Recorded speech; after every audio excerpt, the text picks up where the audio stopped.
Hello and welcome to another episode of Kool Kordz. I'd like to talk about ascending 2/5s. We've already talked about our descending 2/5 rules, but I'd like to add a few thoughts to the mix and also follow the Barry Harris method as well. So we're going to today work on the 2/5 in B flat.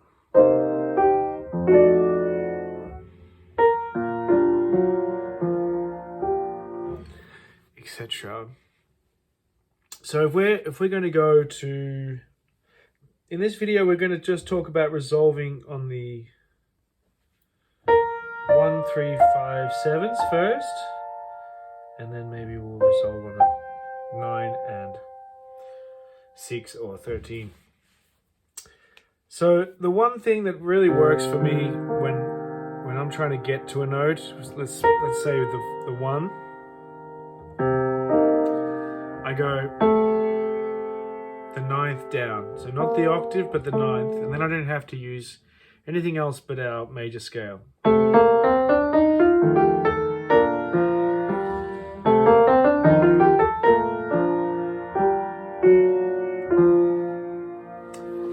If I want to add one passing note, I start on the octave. So what I like to do is I always like to play our dominant. So dominant is F today.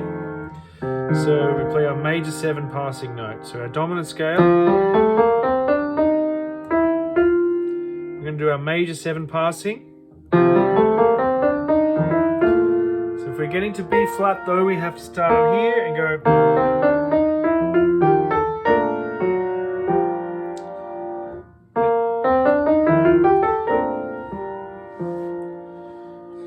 I like to also play a flat 6 to get to the B flat, like this. Doesn't sound too bad in a 2/5, does it? I mean, I'm just playing the B flat major with the flat 6, and we're getting to B flat. So it doesn't seem to, you don't necessarily, in my opinion, need to always play the F dominant. You can sometimes, especially in an ascending line. I mean, I can't argue with that. Some other options. If we have to do 2 from here, starting on the C, we have to do 2 passing notes.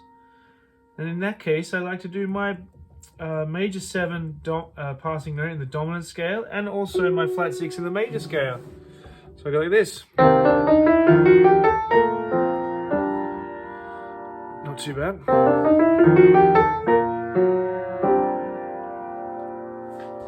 What else can we do? I like to have between the 3 and the 7, we're allowed to use chromatic notes for our passing notes. So we can actually go like this. I'm going to avoid my major 7 passing note and go, oops. I actually have to do it. I have to go like this. Wow, okay. So the only note I'm missing is this note here. So I'm going, doesn't sound too bad. Oops, that's for the major 7. No, I want to get to the B flat, so that's why, yeah, that's what I want. Doesn't sound too bad. To me, the more chromatic notes you do before the target, it seems to prepare you for that. If you do the chromatic notes at the start and then run, to me it doesn't sound as balanced. Yeah. Doesn't sound as balanced. Okay, now we have another rule is for the minor 6, this is my little trick, is that you go chromatic from the D to there. If it's a minor 6, you can do all chromatic.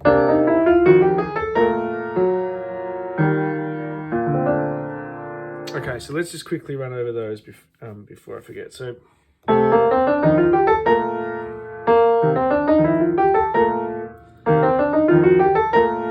now we start with the minor 7th.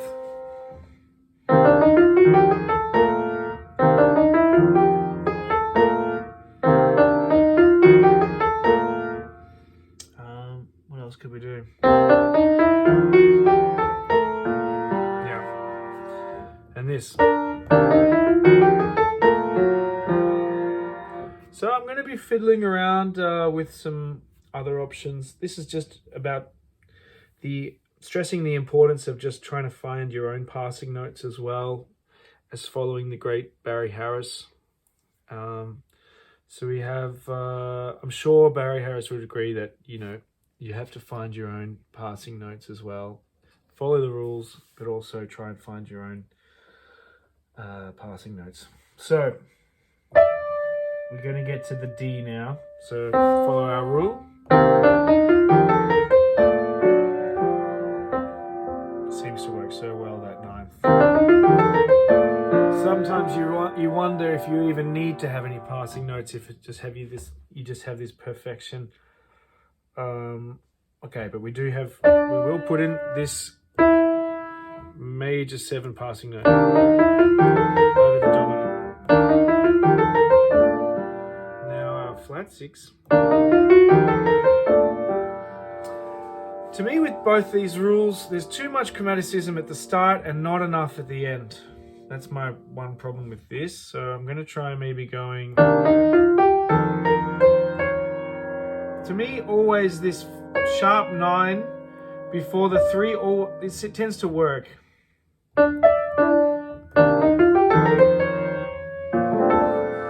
Okay, what passing notes do we need to do for this? I'm going to do my...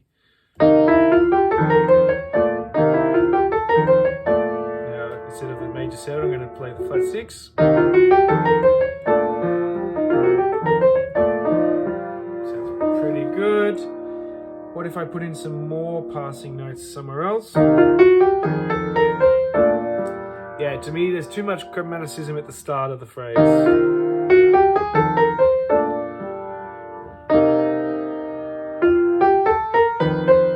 That's nice.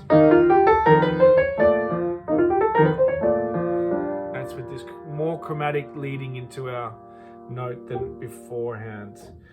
Okay, more chromatic notes leading to the note. This is my major 6th rule. You have a major 6th. Simply avoid the first note and then play a chromatic from the second note. So you go... Doesn't sound particularly exciting, but it's just somewhere to get you from here to here relatively quickly. I mean, you don't have that much time when you're improvising. You have to think like that. So if you've got a major 6 destination, then you can go... Then everyone's happy. And of course, the minor chromatic, the minor 6 chromatic rule. Just sounds pretty circusy, just chromatic on its own, but... Play a little bit like that with more emphasis on certain notes. You can always do that. Okay, let's get to our 5 now in B flat. How are we going to do that? You guessed it, the 9 down with no passing notes. Now we go octave. We're going to use this is where the major 7 really comes into play for me. It's really supporting with the semitone. Kind of perfect. Whereas if you do the sharp 5 or flat 6 scale here, it's too much chromaticism at the start of the line for me.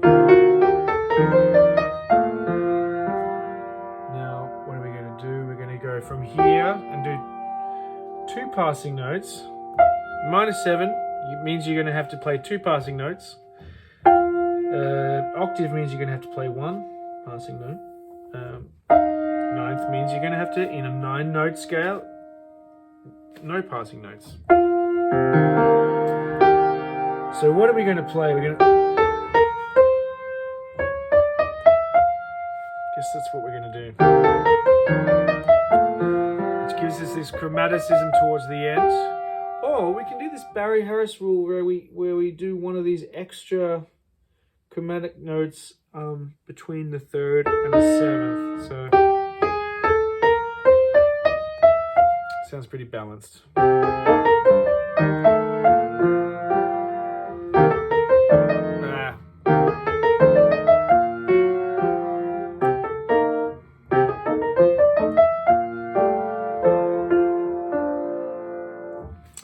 And what have we got here? We've got our minor sixth, so chromatic. Okay, let's go to our major seventh now. And again, I just stress that you should try all possibilities and see what works for you. But stick to the rules. If you're struggling, stick to the rules. Okay. This is nice.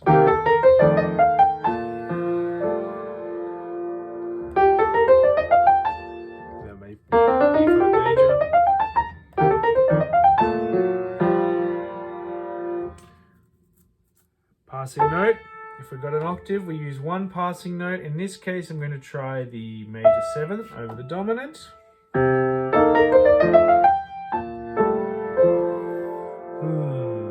I'm going to try the flat six. Now,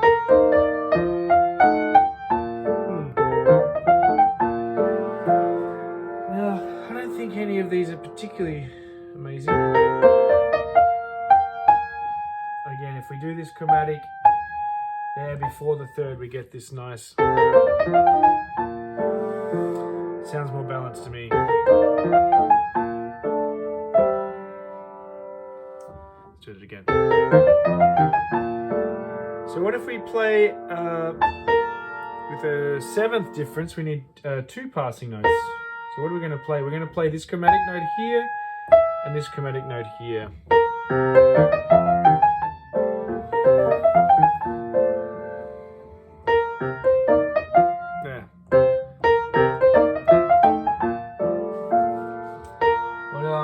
We're going to play now our major seven passing note and our flat six passing note.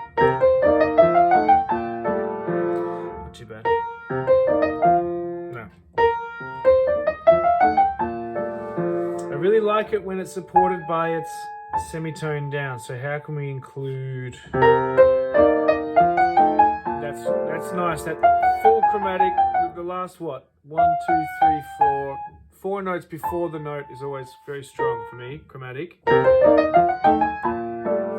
Really supports it.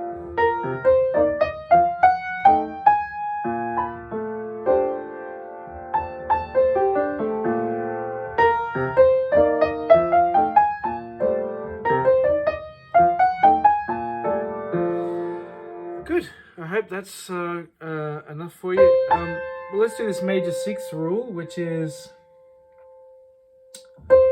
just play one tone and then chromatic. Not bad. So that's my major six rule. And now this is my minor six rule, all chromatic.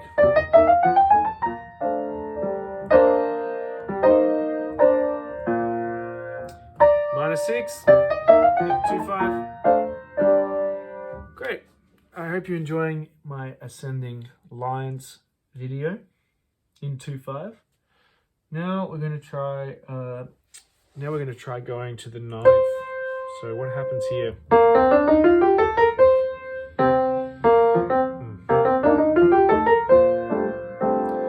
Not bad. Now let's try our major seventh passing note in an octave.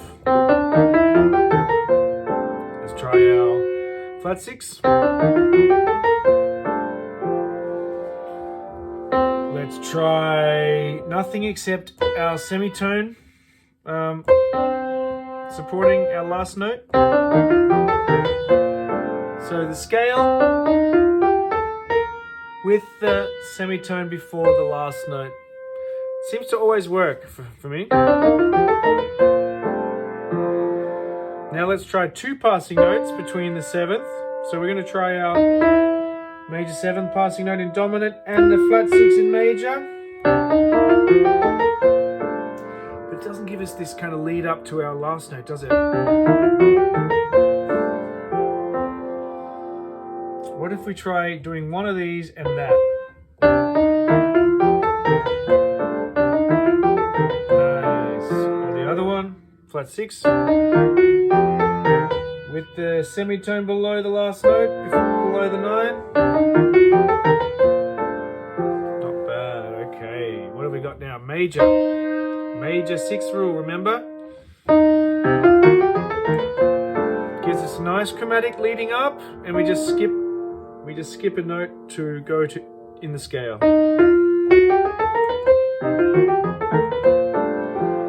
And of course our minor 6th scale. I guess you'd use that if it was a major 2/5, dominant 2/5, which sometimes happens.